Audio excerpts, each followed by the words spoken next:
America के राष्ट्रपति को अक्सर दुनिया का सबसे ताकतवर नेता कहा जाता है।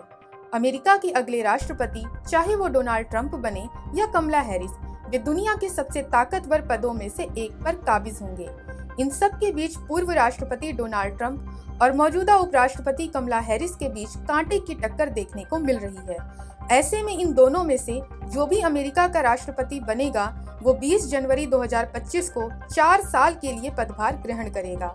लेकिन क्या आप जानते हैं कि इतनी बड़ी जिम्मेदारी निभाने वाले अमेरिकी राष्ट्रपति को कितनी तनख्वाह मिलती है?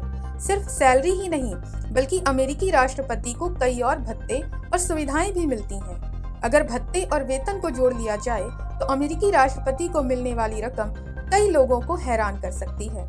ऐसे में आइए जानते हैं अमेरिकी राष्ट्रपति की सैलरी और दूसरी सुविधाओं के बारे में। दरअसल अमेरिकी राष्ट्रपति एक सरकारी सेवक होते हैं और वे जनता के प्रति जवाबदेह होते हैं। उन्हें देश के सरकारी खजाने से भुगतान किया जाता है। अमेरिकी राष्ट्रपति का वेतन औसत देशवासी से 6 गुना से भी अधिक होता है। एक औसत अमेरिकी सालाना $63,795 यानी करीब 53 लाख रुपए कमाता है। लेकिन अमेरिकी राष्ट्रपति को सालाना $4 लाख वार्षिक मिलते हैं, जो कि भारतीय मुद्रा में करीब 3 करोड़ 36 लाख रुपए है। राष्ट्रपति जो बाइडेन को भी इतनी ही सैलरी मिलती थी। आपको बता दें कि अमेरिकी राष्ट्रपति को $4 लाख सैलरी 2001 से मिल रही है। अमेरिकी संविधान के अनुच्छेद 2 के अनुसार राष्ट्रपति के कार्यकाल के दौरान उनके वेतन में बदलाव नहीं होता है। इसके अलावा राष्ट्रपति को अलग से खर्च के लिए लगभग $50,000 यानी 42 लाख रुपए भी दिए जाते हैं। लेकिन बात यहीं खत्म नहीं होती है। अमेरिकी राष्ट्रपति को एक्स्ट्रा अलाउंस, ट्रेवल अलाउंस और एंटरटेनमेंट अलाउंस और पद से हटने के बाद पेंशन जैसे अन्य अलाउंस भी मिलते हैं। इसके साथ ही वॉशिंगटन डीसी स्थित व्हाइट हाउस में रहने के लिए राष्ट्रपति को खुद से कुछ भी खर्च करने की जरूरत नहीं होती है। वहां के हर काम के लिए अलग से पैसा दिया जाता है।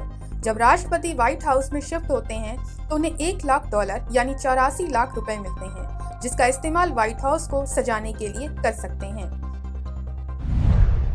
इसके अतिरिक्त अगर अन्य सुविधाओं की बात की जाए तो उसमें मनोरंजन, स्टाफ और कुक के लिए भी सालाना $19,000 यानी 60 लाख रुपए मिलते हैं। राष्ट्रपति को सभी स्वास्थ्य सेवाएं भी फ्री दी जाती हैं। उनके सफर के लिए कार, एक मरीन हेलीकॉप्टर और एक हवाई जहाज भी दिया जाता है।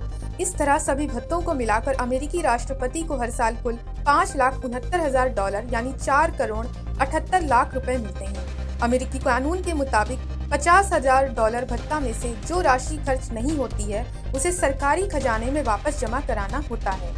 आपको बता दें कि अमेरिकी राष्ट्रपति का आधिकारिक आवास व्हाइट हाउस में होता है और वो राष्ट्र प्रमुख होता है।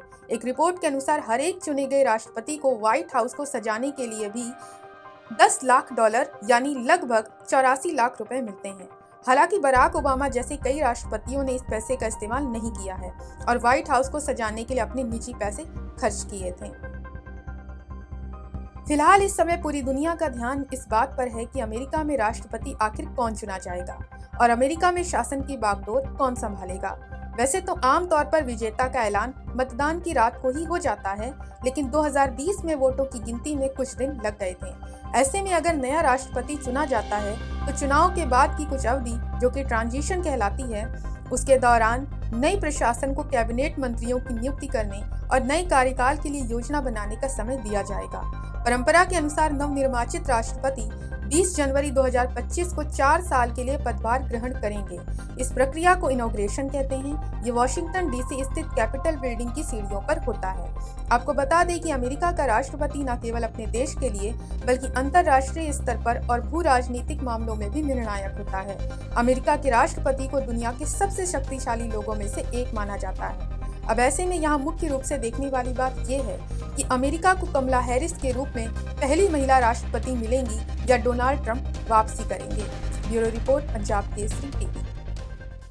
हमसे जुड़े रहने के लिए हमारे YouTube चैनल को सब्सक्राइब करें और नई वीडियो की नोटिफिकेशन के लिए बेल आइकॉन को दबाएं।